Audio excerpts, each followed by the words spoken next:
What can you do to ensure that your programmatic advertising strategy gets results in the current landscape?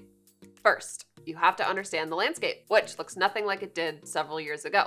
Here's what we're facing. Privacy concerns and international regulations have led to a shift away from third-party cookies and less third-party data access for advertisers, meaning it's more important than ever to own the data you use in your marketing efforts. You can't fully rely on someone else to understand your audience behavior and characteristics for you. We've also seen more competition in the programmatic space, with the way we consume media shifting to platforms that offer more advertising opportunities. Exhibit A. Ad-supported video and audio streaming continues to grow, with more formally ad-free platforms offering ad-supported tiers. Exhibit B. The programmatic advertising spending market is expected to grow by hundreds of billions of dollars over the next several years. So, how do you deal with all of this? In such a rapidly growing and changing market, the trick is to understand how programmatic advertising works and how to make it work for you. And you're watching the right video to learn all of that. Stick around as we go over the basics of programmatic campaigns and how to get the best results from them. Programmatic versus digital advertising. So first off, if you're not super familiar with programmatic advertising, it can seem like any other form of digital advertising. You may hear it referred to as adtech too, but no matter the name, you build an ad, aim it at a certain audience, and the ad platform uses complex algorithms and many different signals in an automated bidding process that determines when and to whom your ad appears. But while all of that is true for programmatic advertising, Google Ads, Microsoft Ads, and the like, it's missing out on the scope of a programmatic platform. With Google or Microsoft Ads, you're limited to each platform's network, meaning the websites it can use to place your ads. Your campaigns reach people on Google or Microsoft affiliated properties. The scope of a programmatic platform's reach is much larger. Instead of having access to just one or two ad networks, your ads can appear across a wider range of networks in a bunch of visual formats. You're not trying to reach users of a certain platform. Instead, you're trying to reach your audience wherever they are online. Speaking of visual formats, let's go over the different types of ads your programmatic campaign can use. The ads you see or hear while you're streaming your favorite show or rocking out to your favorite band are two great examples of programmatic advertising in action. We refer to the visual half of those as connected TV, CTV ads, while the ones you listen to are simply audio ads, or podcast ads if that's where they fit. You've probably seen these next formats while reading your favorite blog or scrolling through your favorite news source. You have your display ads, which are often banners placed in a website's sidebar, header, or other location, breaking up their content. Then you have your native ads, which are meant to blend into the page they're on and not seem like ads at all. Like when you're scrolling through a news website and you see something that looks like a news story, but it's actually linking to sponsored content. And kind of circling back to traditional advertising, there's digital out-of-home, DOOH ads, basically just billboards, but everywhere and in a bunch of different ad sizes. You really won't know which format works best for you until you try them out. Then you'll have some data to paint a full picture. If this all sounds really cool and like something you want to try, I have great news, you can. There's almost always a way to tap into programmatic advertising that will fit your business goals. Whether you're B2B, B2C, e-commerce, programmatic can work for you. How to get started with programmatic advertising. If you've ever done any sort of digital advertising before, then getting started with programmatic advertising won't be super hard. While the tech is different, the same general principles apply. Know your audience, craft your message, track your results, adjust as needed. Potentially the trickiest part of programmatic advertising is finding the platform to do it with. You could partner with an agency that's already familiar with programmatic platforms and maybe has their own technology to enhance your campaigns. Wink, wink. Number 1, know who you want to reach.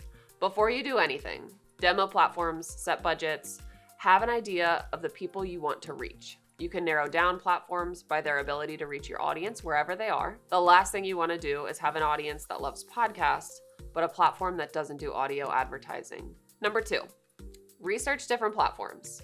When you know what you need to reach your audience, you can start digging into different platforms. G2 or Capterra are great places to start when you're looking for lists of platforms. You could also just Google programmatic platforms to get yourself a basic list. You'll likely be looking for a demand-side platform, DSP, to handle your campaigns. More on what that is in a bit. Make sure your chosen platform can do everything you need it to. Have the right audience targeting capabilities, offer the ad formats you need, give you transparent access to campaign data and ad inventory. Something else to keep in mind is the learning curve. You don't want a platform that will leave you high and dry when you need help with something. You should look for platforms with great customer service, perhaps even a dedicated representative, and plenty of detailed documentation. Documentation is key for learning how to use the platform in a pinch. Again, you always have the option of partnering with an agency that can handle everything for you. Number 3, setting your budget. You have your platform at this point, and you probably have a few campaign ideas floating around in the old noggin. Let's talk dollars. Campaign budget largely depends on your strategy and goals, the types of audiences you want to target, and your market as a whole. A national business will have a very different approach from a local or regional business. Generally, we may start small to mid-sized businesses with around $1,000 per month budget. You could shoot for around 5 to 10% of your PPC or social budget, but it's really hard to give you a definitive number without knowing the details of your business. Your spend can be much more than $1,000, even hitting tens of thousands of dollars, depending on your goals. The good thing is, you can adjust as you go. Number 4, choosing your targeting. You may already know who your audience is. If you don't, that's something you should figure out at this point. Look for overlapping characteristics with your existing audience. Analyze the people who frequent other businesses like yours. It can take some time to gather enough data for an audience analysis, but it's something worth doing for sure. So your audience is the people like homeowners, teachers, car enthusiasts, etc.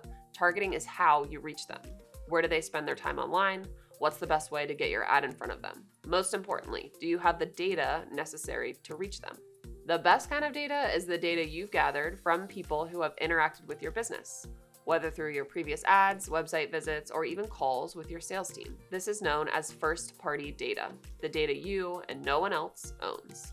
You know the people within these data sets have already shown some form of interest in your business, and you're not pulling from the same data set as anyone else. Your first-party data is unique to you, giving you an advantage over the competition. Tools like customer relationship management platforms or customer data platforms are great for managing your first-party data. If you don't have a ton of first-party data yet, that's okay. Third-party data still exists. This is audience data gathered by someone else other than your business. It's kind of like borrowing the information from a friend, if that friend was a technologically advanced ad platform. Previously, third-party cookies allowed ad platforms to track and target users as they went from website to website. But privacy concerns and a number of regulations have made this type of tracking more difficult, hence the increased importance of first-party data. Number 5, choose your creative. After you've decided on how you'll reach your audience, you need the creative assets to do it. Your ad format determines a lot of this. But if we're getting into the details about messaging and design, that should entirely be crafted around your audience. It may take some testing to figure out what gets people to take action. Perhaps certain visuals turn people away, or a key phrase really gets people on your website. You can use your existing creative as a basis and keep working to refine it from there. Number 6, the bidding process. DSP versus SSP versus ad exchange. If you recall, among this big information dump, I mentioned that you'll likely need a demand-side platform, DSP, for your programmatic ads. A DSP is a programmatic advertising platform that gives advertisers, i.e. you, the ability to bid on ad inventory from the people who have ad space, often referred to as publishers. Publishers offer up their inventory through a supply-side platform, SSP. So they have the supply of the ad space, you have a demand for it. The other piece to this is an ad exchange, which can be sort of a go-between for the DSP and SSP, connecting the advertisers and publishers so that they can buy and sell. The buying and selling process can happen through more traditional business-to-publisher negotiations, invite-only digital auctions, or publicly at lightning speed with real-time bidding. Real-time bidding is a digital auction that happens in milliseconds, and a bunch of factors come into play before an ad actually appears. Things like your bid and the user's characteristics can impact which ad fills the open inventory. Rather than targeting the website as a whole, you're targeting the people browsing the web. Number 7, results reporting. While you can reach your target audience with programmatic advertising, it's often not going to be a direct lead driver on the first touch point with your campaigns. This is especially true if someone is watching your ad on a TV or seeing a billboard in the wild. There's not always something to click on. Many marketers often take an approach of driving awareness and visibility with these campaigns, using impressions and CPM as core KPIs to gauge performance outcomes. You'll have more success viewing programmatic as an enhancement to your existing marketing strategy. We like to say that programmatic advertising is the icing on top of your marketing cake. You're probably not going to eat a bowl of just icing, right? But it's going to make the cake taste just a little sweeter. Over time, your goals typically focus on aiming to keep lowering the cost of getting the eyes on your brand with refocused creative, targeting, and bidding. While many marketers and businesses approach programmatic with goals around reach and visibility, you can get sophisticated by using your first-party data and advanced tracking to understand the impact of your campaigns more holistically. Using first-party data, you can measure past leads who have reconnected with your business after being included in your audiences. Some demand-side platforms may also offer their own tracking technology to use on your site so you can gain those deeper insights. So to gain access to this more detailed information, you need the right tools and technology backing your strategy. Insert Marketing Cloud FX plug here. If you're wondering what the industry pros do to get positive results from programmatic campaigns, so am I. Just kidding. Here are 5 tips we've picked up from managing successful programmatic campaigns every day. Here's tip 1, create audiences with first-party data. I sound like a broken record, but the people and businesses in your first-party data set are already interested in your business. They've interacted with you before, so you know something you've done has already grabbed their attention. You may need to build up this audience through organic methods first. Get those interactions flowing with SEO, social media, video marketing, or launch programmatic campaigns with third-party data to spark relationships with new customers. You'll need a tool to capture the new customers who land on your website or contact you, like a CRM. You'll also need to send the information from your customer data tools to your programmatic platform, which a marketing automation tool can do for you. Your first-party data comes from the activity you collect directly from your website. You can collect this type of data in a few ways. It may come from someone plugging their contact details into a form on your website or calling you. Maybe you have a tool that can identify your audience's IP address when they interact with your website. You may even choose to enrich your initial first-party data with more detailed customer information from a third-party tool, helping you create a fleshed-out profile of your audiences to segment and target them with different messaging. Whatever type of data you have, put it to work with an ad tech platform. That brings us to tip 2. Align your campaigns to each audience segment. People aren't clones. Why try to satisfy everyone with one generic ad? Don't just create a blanket campaign for everyone who has ever interacted with your business. Spend time figuring out the audience segments who interact with your business. Say you sell tools, and all of your customers work in construction. Some are masons, and others are electricians. There are similarities between the two groups, but in the end, they're not going to use the same tools. You would want to highlight different tools for each group here. Also keep in mind that different stages of someone's decision-making process can drive your messaging. If someone is just learning about your business, like if you're targeting them with third-party data, you're not going to want to be overly sales-focused. And if someone has interacted with you several times, you don't need to keep explaining who you are. They know that. As people become more familiar with your business, your audience targeting should change with their growing knowledge. That brings us to tip number 3. Update your audience targeting regularly. Some people you target will become customers. Your audience may have grown since you first launched your programmatic campaigns. You'll want to make sure you keep your audience list up to date to avoid wasted spending or missing the opportunity to reach new people. The easiest thing to do here is use automation. Integrate your programmatic platform with existing audience tools to automatically update your list. For example, you really don't want to target current customers with a new lead campaign. And if you notice your campaigns aren't using their whole budget, you may need to expand your targeting to include lookalike audiences for more reach, which are third-party audiences whose characteristics are similar to your first-party audiences. When you keep your audiences up to date, you also help this next tip. Keep an eye on your campaign efficiency. In other words, pay attention to performance. Look at your results to identify areas of improvement. You could be underspending, which can mean you're not appearing in front of as many people as you should.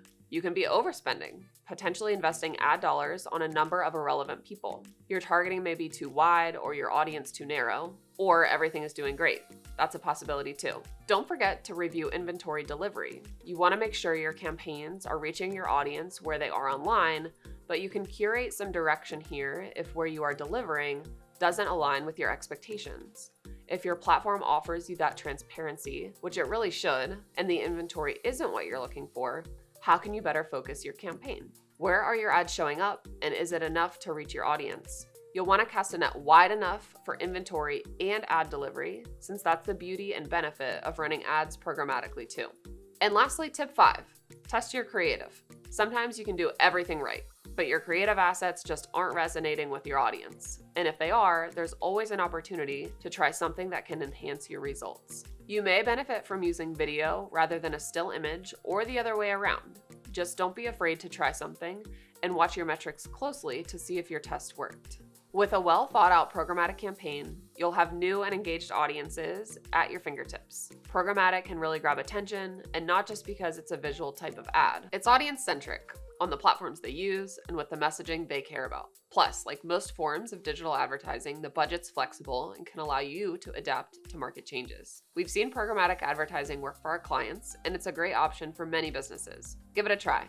There are a number of programmatic platforms out there, so do your research, talk to their teams, demo them, and test. If you want to keep learning about all sorts of advertising and marketing tactics straight from the people who do it on the regular, then check out the videos on our channel. Thanks for joining me in this comprehensive video. I'll see you in the next one.